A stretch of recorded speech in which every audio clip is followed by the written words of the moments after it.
বন্ধুরা, এখন আমি ঈশপের গল্প সমগ্র থেকে নেয়া একটি কাক, একটি হরিণ ও একটি খেকশিয়ালের গল্প শোনাচ্ছি।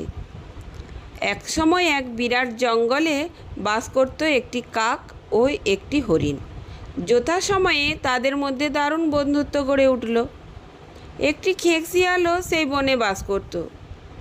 খেকশিয়ালটির হরিণের সুস্বাদু মাংস খাওয়ার উদ্দেশ্য নিয়ে তাদের কাছে এসে উপস্থিত হলো এবং বলল তাদের সাথে বন্ধুত্ব করার তার ভারী ইচ্ছা। তাতে দুই বন্ধু সম্মতি দিতে কোনো আপত্তি করল না। একদিন খেকশিয়ালটি হরিণটিকে লোভ দেখালো একটি শস্যপূর্ণ ক্ষেতে তার সাথে যাওয়ার জন্য। সেখানে সে প্রাণ ভরে খেতে পারবে সুস্বাদু নানা রকমের শস্য।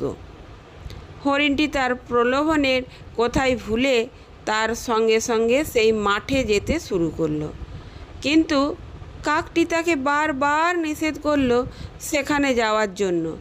কিন্তু হরিণটি তার বন্ধুর কথায় কান না দিয়ে খেকশিয়ালটির সঙ্গে সেই শস্য খেতে গিয়ে উপস্থিত হলো। ওই শস্য ক্ষেতের মালিক সেই ক্ষেতে একটা ফাঁদ পেতে রেখেছিল। যখন হরিণটি প্রচুর শস্য দেখে লোভের বশবর্তী হয়ে সেই শস্য খাওয়ার জন্য সেদিকে এগিয়ে গেল, সঙ্গে সঙ্গে সে আটকা পড়ে গেল সেই ফাঁদে।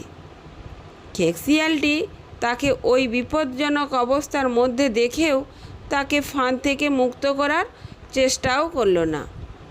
সে একটা গাছের ছায়ার নিচে অলসভাবে চুপ করে বসে রইল।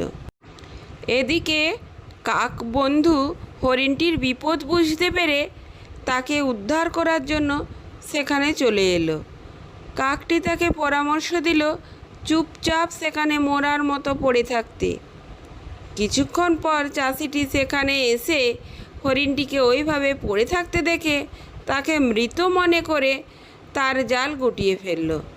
সঙ্গে সঙ্গে হরিণটি উঠে বায়ু বেগে দৌড়ে সেখান থেকে পালিয়ে গেল। নীতিকথা: দুষ্টের ছলের কথায় কখনো প্রলুব্ধ হওয়া উচিত নয়।